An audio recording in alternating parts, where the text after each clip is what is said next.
જમ્યા પછી તમને કેવું ફીલ થાય છે એની ઉપરથી તમે તમારું ડાયજેશન કેટલું પ્રોપર છે એ જાણી શકો.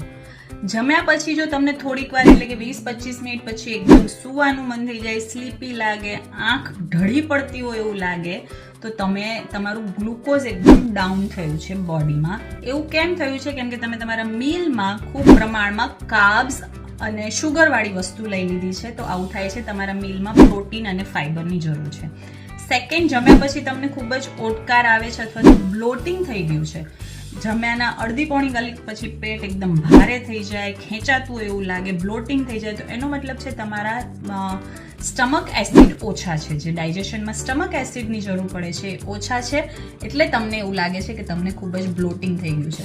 જમ્યાની તાત્કાલિક જો તમને વોશરૂમ જવું પડે છે, સ્ટૂલ પાસ થાય છે, તો તમને શરૂઆત થઈ છે IBSની, ઇરિટેબલ બોવલ સિન્ડ્રોમની, એટલે તમને જમ્યા પછી તરત લૂ યુઝ કરવું પડે છે. તો તમને આવી કોઈ તકલીફ છે કે નહીં, જરૂરથી મને કોમેન્ટમાં જણાવજો.